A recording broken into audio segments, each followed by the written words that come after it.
এই ভারতীয় সম্প্রসারণবাদী হিন্দুত্ববাদী ভারত, যার কবজায় আমরা প্রায় চলে গিয়েছি, সেই অবস্থান থেকে সেই ৭১ মতো আরেকটি স্বাধীনতা আমাদের অর্জন করতে হবে।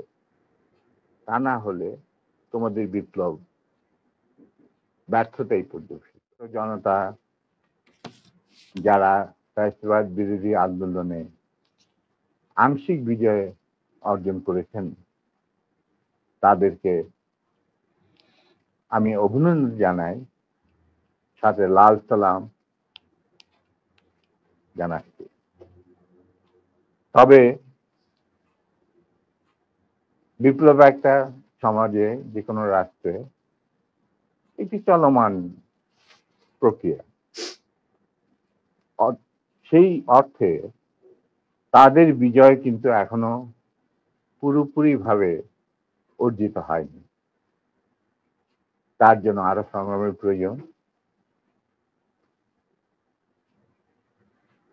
পুরোপুরি ভাবে অর্জন করার পর তাদের এমন একটা অবস্থানে থাকতে হবে যেখান থেকে তারা নীতি নির্ধারণ করতে পারবে। তাদের যে ইচ্ছা, চাহিদা, প্রত্যাশা, যার সাথে জনগণের প্রত্যাশা চাহিদা মিল রয়েছে, সেটা বাস্তবায়ন করার দায়িত্বটাও কিন্তু তাদের নিজেদেরই করতে হবে। তাদের দায়িত্ব অন্য কোনো মানুষ এসে করে দেবে না। সে যত বড় স্কলারই হোক,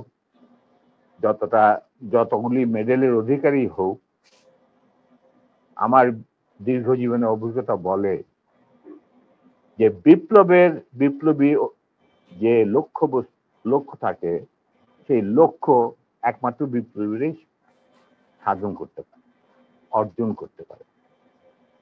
সেজন্য তোমাদেরকে এখনই ঘুমিয়ে পড়ার সময় ঘুমিয়ে পড়লে চলবে না, সজাগ থাকতে হবে। আগামী দিনে যত কঠিন সংগ্রামই হোক, সেই সংগ্রামে আল্লাহর উপর ভরসা করে তোমাদের যুদ্ধে ময়দানে পাথরের মতো, ইস্পাতের মতো লৌহ কঠিন প্রত্যয় নিয়ে দাঁড়াতে হবে যে আমরা এই সংগ্রামে জিতবই, বিপ্লবকে সফল করব, এবং জনগণ এবং তোমাদের যে আশা আকাঙ্ক্ষা, একটা সুখী সমৃদ্ধ বাংলাদেশ গড়ে তোলা। এই ভারতীয় সম্প্রসারণবাদী হিন্দুত্ববাদী ভারত, যার কবজায় আমরা প্রায় চলে গিয়েছি, সেই অবস্থান থেকে সেই ৭১ মতো আরেকটি স্বাধীনতা আমাদের অর্জন করতে হবে। তা না হলে তোমাদের বিপ্লব ব্যর্থতাই পর্যবেসিত।